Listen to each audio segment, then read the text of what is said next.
And for more on the Pope's visit, we can go to our Rome correspondent, Seema Gupta. Seema, Pope Francis is not too long out of hospital, yet he kept this appointment. Is this a sign that the Pontiff is on the mend?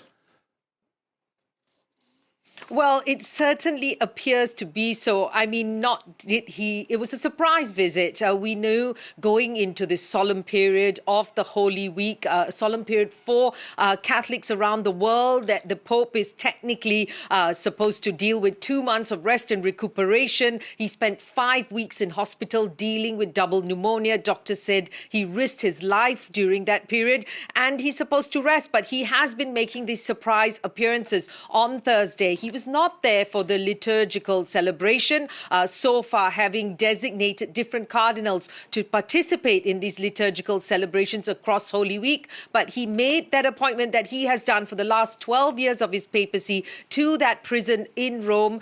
He didn't take part in washing the feet of the detainees, but he definitely was there, and he spoke off the cuff, saying every time he comes there, he wonders why them and why not me. So clearly this was important to the 88-year-old pontiff to be there. He was seen without his nasal tubes. So it does appear that he is slightly better, but the Vatican is not confirming his presence at any of the events in this period over Easter. On Friday, later tonight, there will be the Via Crucis, or the Way of the Cross, at the Colosseum. We do know he has written the meditations to be read at each of those sections on the Via Crucis, but unlikely to be present.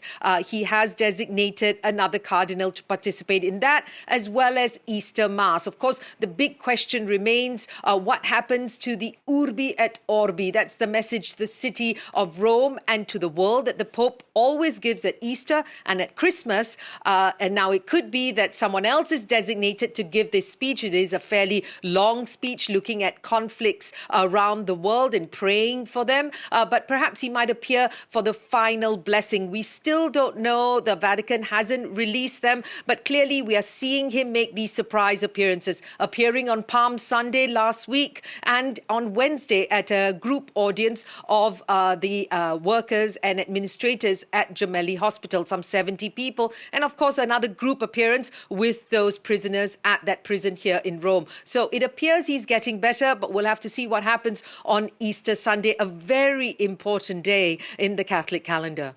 Now, US Vice President JD Vance is in Rome today, where he will meet Prime Minister Giorgia Meloni, who, of course, was in Washington just yesterday.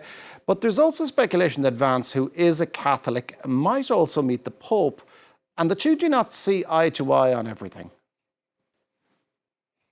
Yes, they don't. I mean, you're right. Vance is a Catholic. He became a Catholic in 2019. So he's a recent convert. And there is this speculation about a possible meeting. Now, the Pope hasn't met other world leaders in this period of rest and recuperation. But last week, he did meet with Britain's King Charles and Queen Camilla. So that has increased the reasoning that there could be a possible meeting. Now, you're right about the tensions, particularly on the issue of moral leadership and migration. JD Vance invoked ancient theological texts to defend and justify the Trump administration's crackdown on migration. And the Pope earlier this year, before his hospitalization, made the unprecedented step of writing a letter to US bishops, not mentioning Vance in particular, but rejecting this interpretation of the text. He very much feels that this